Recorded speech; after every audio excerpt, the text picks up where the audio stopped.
Dollars की बात आ जाए तो फिर पाकिस्तान में तो जितनी बड़ी सरकारी शख्सियात रही हैं, बल्कि बहुत सी ऐसी जो हैं, तो डॉलर का सुनते ही पता नहीं उनके मुंह में पानी आ जाता होगा। लेकिन फिर असद खरल साहब की बारी आ जाती है और वो फिर सारे भांडे फोड़ देते हैं कि किसने कितने कहाँ का कमाएगी। जी आज क्या है खरल कहानी में?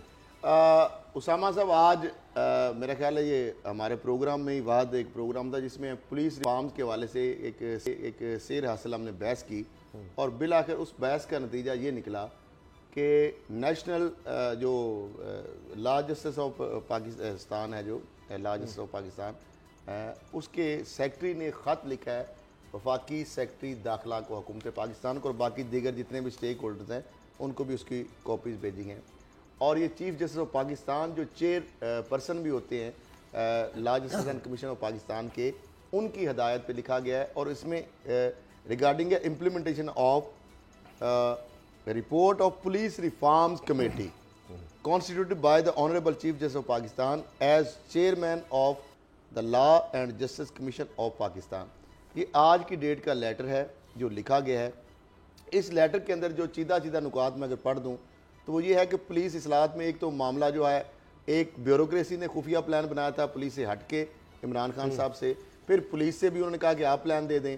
एक उन्होंने जो ऑलरेडी 308 सफ़ात पर मुश्तमिल पुलिस रिफॉर्म्स के लिए कमेटी जो है, जिसमें आईजी सारे सूबों के, गिलगित बल्तिस्तान, आज़ाद कश्मीर, इस्लामाबाद से इनपुट लिया गया और वो सारा बनाया गया। उसमें सेक्रेटरी लॉ जस्टिस कमीशन ने जो वजारत दाखिला को ख़त लिखा है, सेक्रेटरी लॉ जस्टिस कमीशन ने ख़त ने चीफ जस्टिस ऑफ पाकिस्तान की हदायत पर जो लिखा है, उसमें उन्होंने पुलिस रिफॉर्म कमेटी की उन्होंने बताया कि 15 मई 2018 को कायम की गई। ख़त का जो मतन कह रहा है, पुलिस रिफॉर्म्स कमेटी ने इस्लाहात और कानून साजी से मुतल्लिक़ 2 रिपोर्ट्स भिजवाई हैं।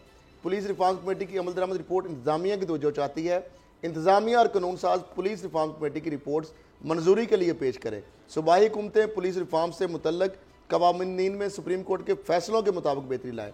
ख़त में कहा गया कि पुलिस की इंतजामी खुद मुख्तारी और फ़ालियत अदलिया की आज़ादी के लिए अहमियत की हामिल है। पुलिस रिफॉर्म कमेटी रिपोर्ट्स ज़रूरी कार्रवाई के मुतल्लिका काम को भिजवाई जाए।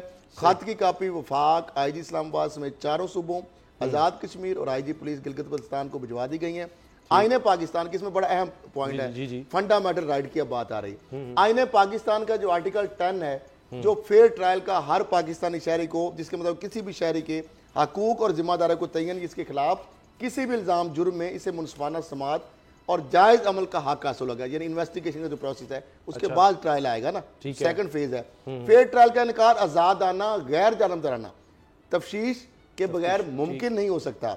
अदालत उस्मा मुतअद्दिद फैसलों के जरिए ये करार दे चुकी है कि पुलिस के इदारे में बैरूनी मुदाखलत या एग्जेक्टिव दबाव पर अदालत मुदाखलत कर सकती है, क्योंकि फंडामेंटल जो राइट है हर पाकिस्तानी शहरी का 10A के तहत फेयर ट्रायल उस वक्त मुमकिन हो सकता है उसका इनकार जब आपकी इन्वेस्टिगेशन के अंदर पुलिस या कोई इदारा खुद मुख्तार हो, गैर जानबदार हो, इंडिपेंडेंट हो, अनबाइस्ड हो और उसके अंदर एग्जेक्टिव का इन्फ्लुएंस ना हो। फिर उसके में चीफ जस्टिस ये समझते हैं, ये खात का मतन है बकायदा, कि पुलिस की ऑपरेशनल और इंतजामी खुद मुख्तारी अदलिया की आज़ादी की तरह ही ज़रूरी है और मुतल्लिका हुकूमती और तरह के किसी भी इकदाम को सुप्रीम कोर्ट के फैसलों पर सख्ती से अमल पैरा होना चाहिए। कानून और इंसाफ कमीशन को पेश की जाने वाली ये 2 जिल्दों की पुलिस इस्लाहत कमेटी की रिपोर्ट आगे बढ़ने का ही वह रास्ता है। अब ये एक पूरा ड्राफ्ट दे दिया क्रिमिनल जस्टिस सिस्टम के ऊपर। जस्टिस आसफ सईद खान खोसा साहब जो चीफ जस्टिस ऑफ पाकिस्तान है, उनसे मेरा ख्याल है पाकिस्तान में बड़ी अथॉरिटी कोई नहीं है। फिर उनके भाई जो DGFI भी रहे हैं तारक खोसा साहब, उन्होंने भी इसमें बड़ी इनपुट दी। मुख्तलिफ रिटायर्ड IGs इसमें शामिल थे।